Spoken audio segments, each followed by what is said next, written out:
Donc, bonjour à tous, donc bienvenue pour cet astro-oracle du 9 octobre jusqu'au 15 octobre. Donc, c'est une semaine assez chargée au niveau astrologique, qui va culminer avec l'éclipse solaire qui sera aussi une nouvelle lune.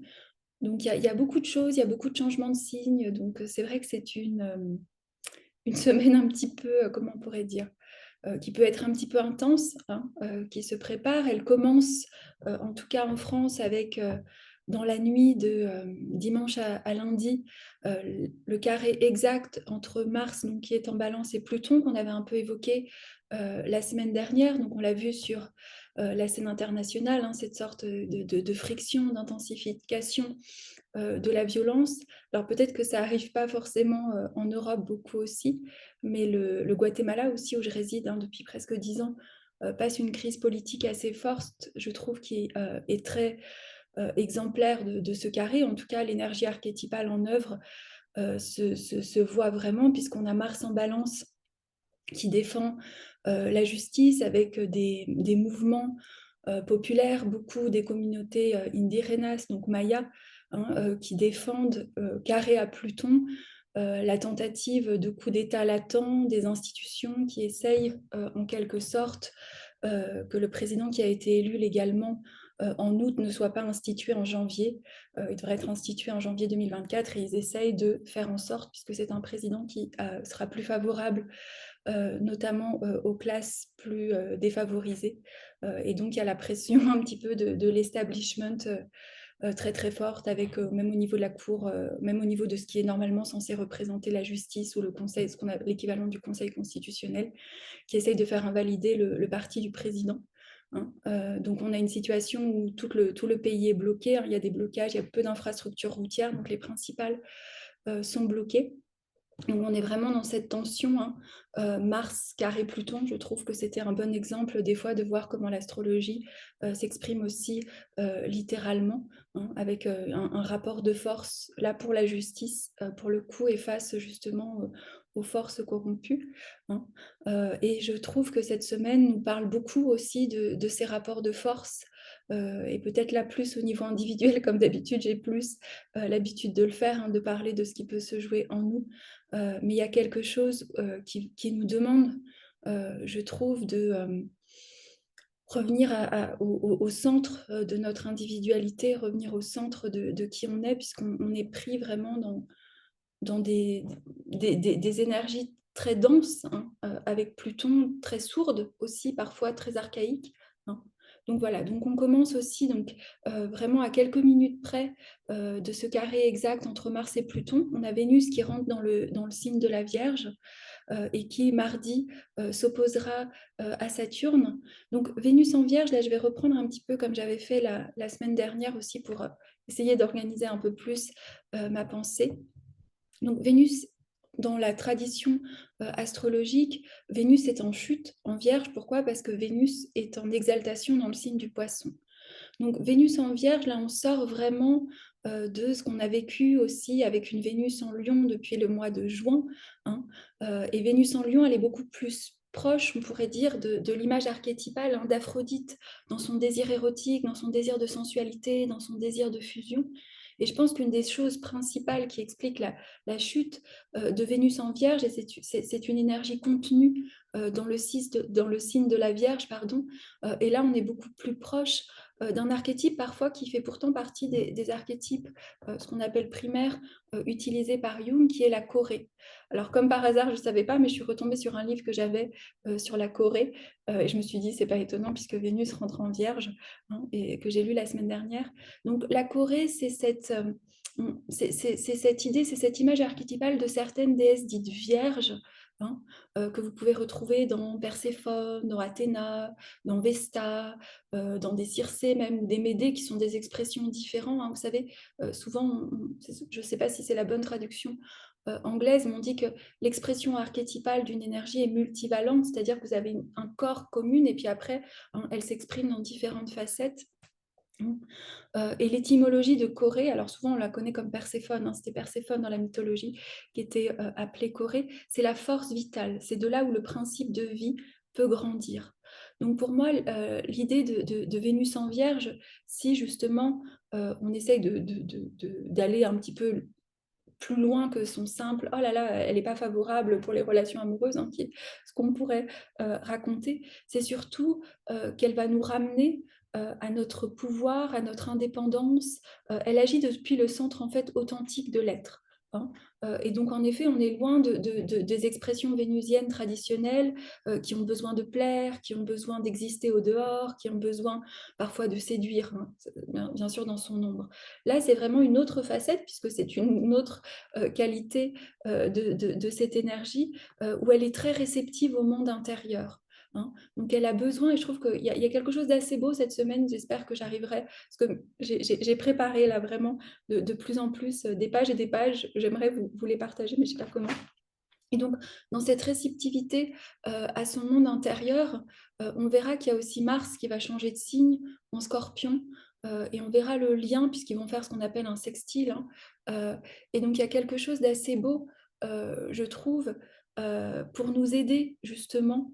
C'est comme s'il y a une énergie où ce Mars va se placer, je pense, justement en protecteur de ce que défend Vénus en Vierge, qui est le besoin de défendre notre individualité, mais notre individualité comme ce chemin de l'individuation qu'on associe parfois à la Vierge, qui est ce besoin de totalité.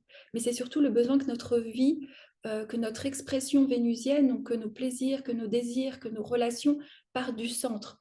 Or, je pense que tout le monde sait qu'on a une saison des éclipses qui s'ouvre et que la première est une éclipse annuelle solaire dans le signe de la balance, donc justement le lieu de ce signe qui nous rappelle souvent et qui va sans doute aussi marquer des fins et des débuts dans toutes les relations, en tout cas dans tous les liens inharmoniques, hein, où justement on est décentré. Et quelques jours avant, Vénus qui rentre en Vierge, elle nous parle en fait, et où elle nous demande, et elle a cette exigence donc qui est peut-être loin en fait d'une Vénus en Poisson qui dans ses exaltations romantiques a soif de passion, a soif j'étais en train d'écouter, mais j'ai pas fini juste avant de commencer un épisode il n'y a pas longtemps sur les chemins de la philosophie, sur les filtres d'amour en fait, hein, et cette idée que dans certaines cultures, la passion ne peut être provoquée que par un esprit. Hein, donc vous pouvez être que possédé en fait pour tomber amoureux. Je crois que c'est Toby Nathan qui a beaucoup développé cette idée-là. Et donc je trouve que justement au contraire, la Vierge, elle nous parle de tout sauf se laisser aller justement à cette passion pour vivre au plus près de soi-même, pour revenir dans une sorte d'intériorité sacrée. Hein, je trouve que si on regarde ce que nous raconte Vénus en Vierge, je trouvais que s'il y avait cette idée, parce que vous savez, on associe souvent aussi la Vierge à ce symbole de fertilité hein, aussi, mais il y a cette idée de fertiliser l'intérieur, je trouve, cette semaine, de fertiliser quelque chose de sacré, de défendre aussi un espace de pureté. Et c'est là où c'est pas du tout une pureté morale, en fait. Il y a quelque chose de très intéressant, le sens premier d'être vierge, ça voulait dire n'appartenir qu'à soi-même ou n'être que dans soi-même. Hein. Et il y a quelque chose que vous voyez, par exemple, pour les prêtresses des oracles de Delphes, hein, les Pythie avaient cette exigence de virginité, mais c'était une virginité de la bouche, c'était une virginité pour que la parole, en fait, divine puisse descendre dans un canal qui est vierge, donc c'est-à-dire qui n'est pas parasité par peut-être des exaltations, qui est contenu et qui part du centre. Donc, je pense qu'il y a quelque chose où cet archétype de la Vierge, même s'il est moins confortable, il va nous demander d'aller vraiment faire des choix, prendre des décisions, exprimer nos valeurs au plus près.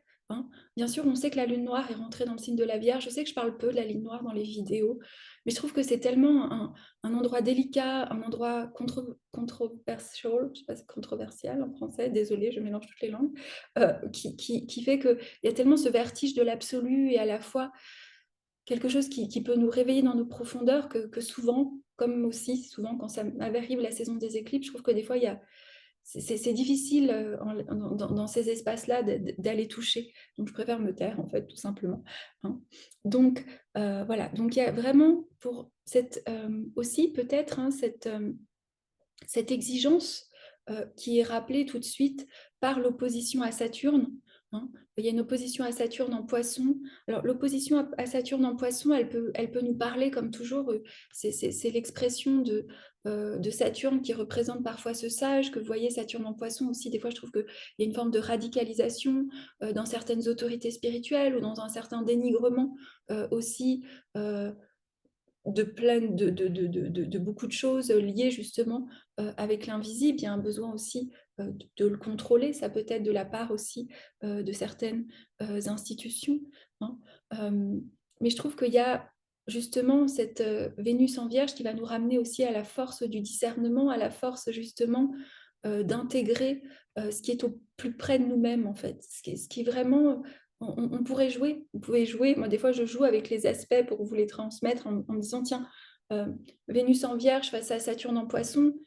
Saturne en Poisson peut justement être une autorité spirituelle face justement à cet archétype de la Corée, cette innocence de vouloir défendre une vérité qui ne viendrait que de l'intérieur et qui ne veut pas justement, ou qui s'oppose justement peut-être à quelqu'un qui pourrait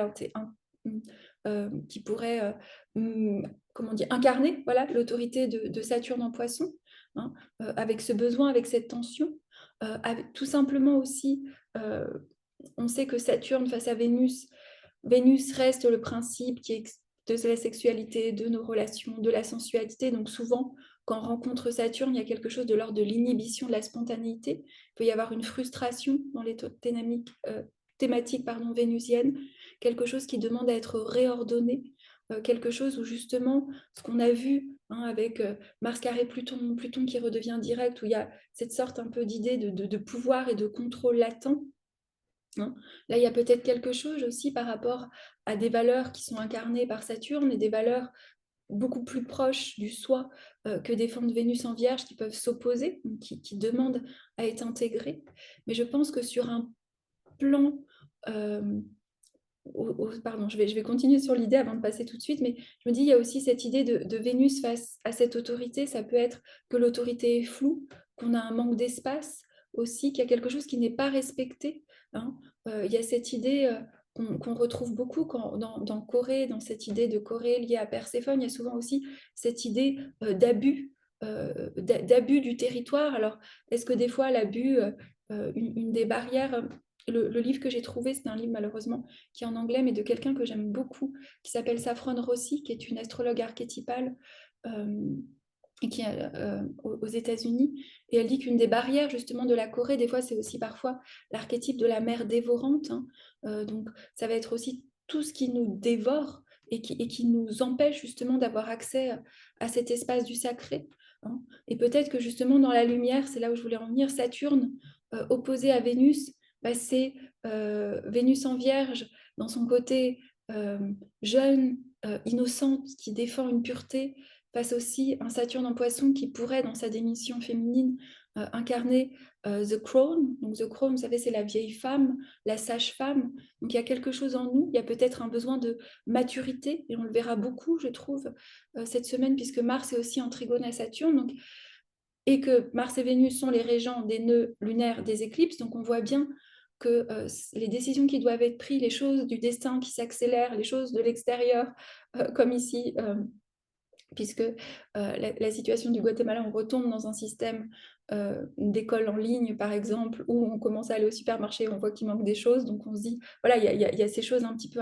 incontrôlables du chaos extérieur, je trouve, qui nous demandent de revenir vraiment à l'intérieur, dans quelque chose de très contenu, mais aussi avec une maturité qui fait que l'innocence de Vénus en Vierge, je trouve, quand elle se couple avec la sagesse incarnée par Saturne en Vierge, en Saturne en Poisson, pardon, il y a vraiment cette idée de reliance du sacré dans nos espaces quotidiens, de laisser aussi rentrer le sacré dans nos vies et de prendre, de se responsabiliser aussi, je trouve, comme s'il y a un besoin de responsabilité au sens noble du terme, de répondre vraiment de nous-mêmes, mais en défendant.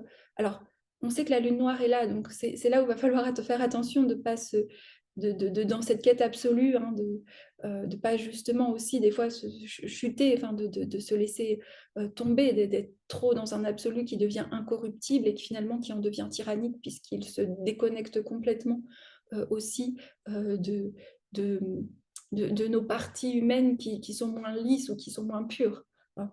Euh, donc voilà, il y a ces énergies-là.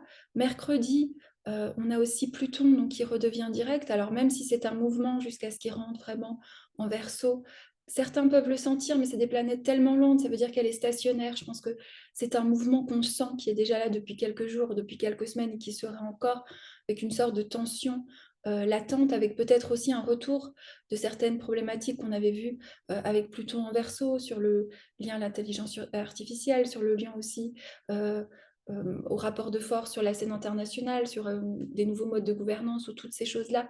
Il y a sans doute quelque chose qui va, dans les jours à venir, s'accentuer, hein, ou des choses qui étaient encore plus dans l'ombre, là, sont remis à la lumière sur la scène de l'agenda international. Et forcément, si ça nous touche dans nos vies, si la rétrogradation de Pluton nous avait touché à des points précis de notre thème, il y a aussi quelque chose là qui a été purgé, qui a été pendant presque 6 mois vraiment remué et qui demande à être transformé.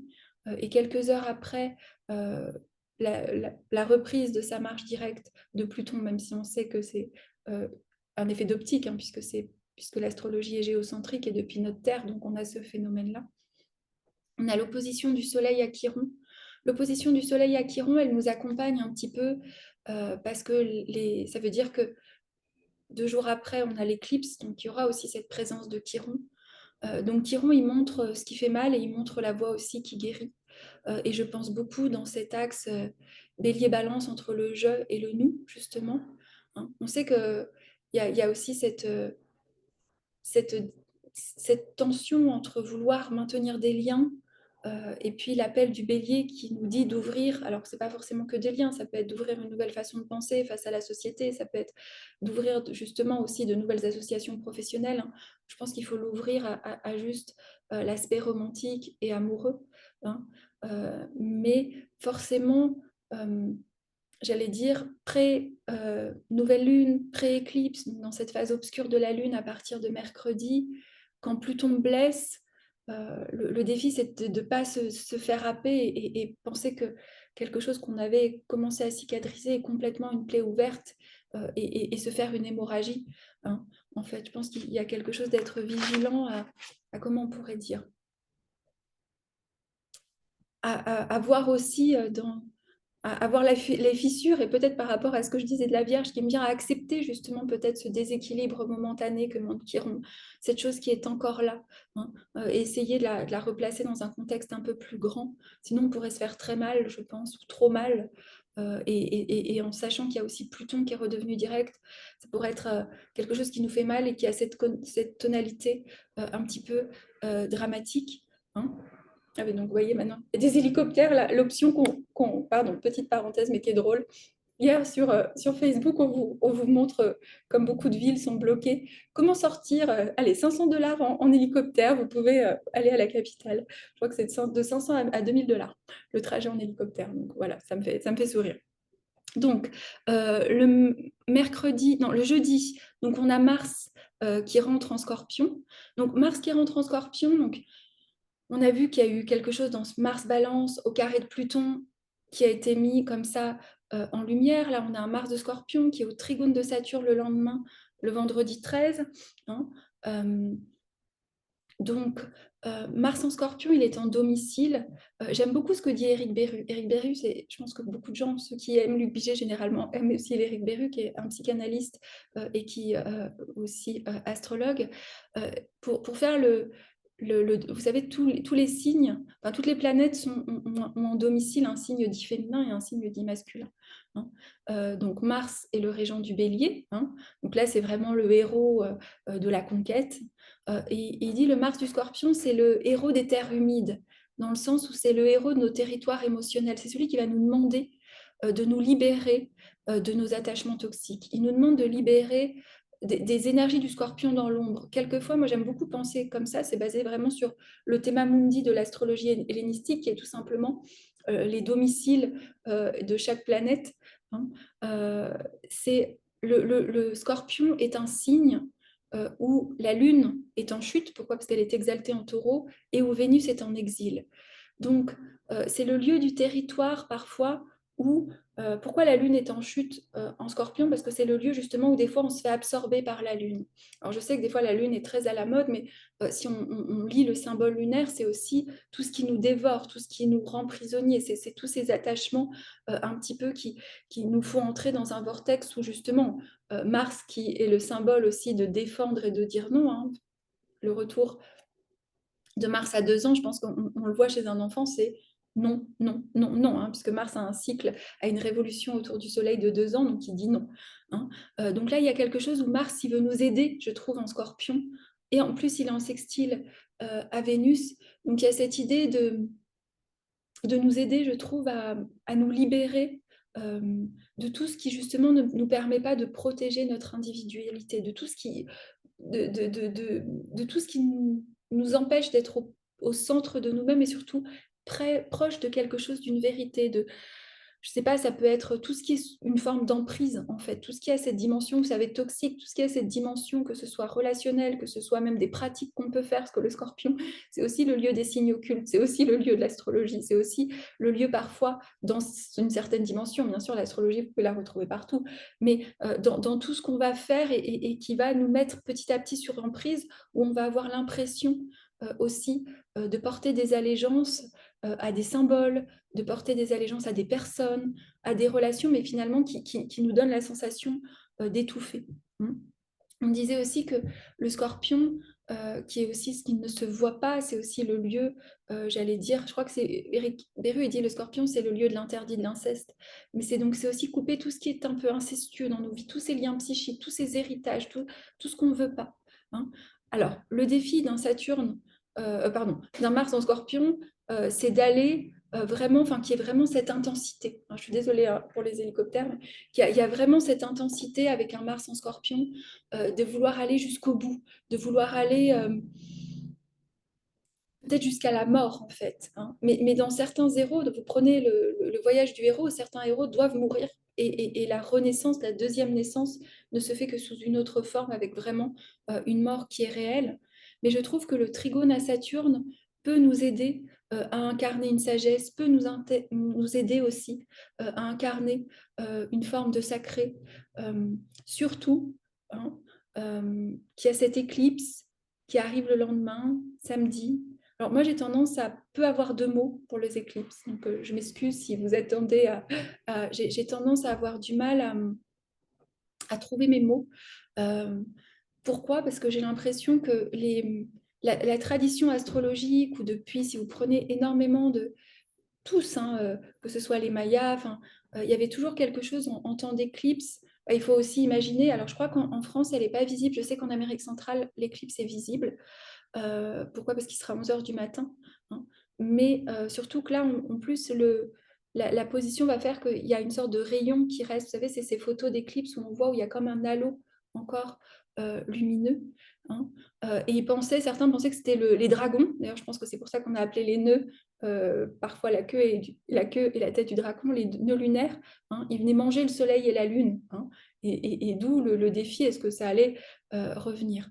Donc, les énergies clés des éclipses, c'est quelque chose, les choses s'accélèrent. Moi, j'ai souvent cette idée que c'est comme si notre libre arbitre est un petit peu suspendu en temps d'éclipse, et que tous les débuts, les fins, les prises de conscience, y a des choses qui peuvent s'accélérer. Quelque chose s'accélère, alors même si on sait que c'est des cycles de 6 mois, ensuite qui ont lieu 18 mois et même sur 18 ans, et les Saros, hein, qui sont les cycles des éclipses sur 72 ans, donc parfois, hein, on voit, mais il y a souvent des grands événements aussi, que ce soit politique, de mort. Quand certaines personnes célèbrent, il y a des choses aussi assez fortes aux éclipses.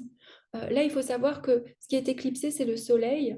Donc, il y a la conscience solaire qui est éclipsée, puisque c'est une éclipse qui a lieu au nœud sud en nouvelle lune lunaire. Donc, je pense qu'il y a quelque chose là vraiment euh, qui renforce cette signification de la nouvelle lune comme quelque chose de fin et quelque chose qui commence, en lien avec la balance, en lien avec Vénus, et le nœud nord est en bélier, donc en lien avec Vénus et Mars. Et on a vu que tous les deux changeaient de signe cette semaine, pardon.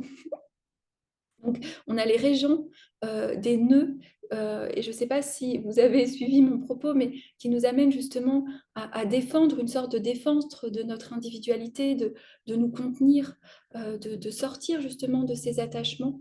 Et je pense que ces éclipses parlent beaucoup aussi en balance de rompre avec les faux équilibres, de rompre avec tout ce qui est obsolète aussi comme attachement. Bon, je suis désolée, je vais terminer là, je suis un peu perturbée par les hélicoptères.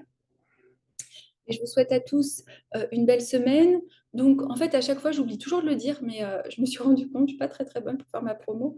Donc, tous les liens des séances, le lien aussi de la communauté Podia pour gratuitement, je ne sais pas si je le mettrai cette semaine ou la semaine prochaine, mais tout est toujours dessous. Le coupon de réduction, je vous mets tout dans les liens en bas. Donc voilà, je vous souhaite à tous une très belle semaine.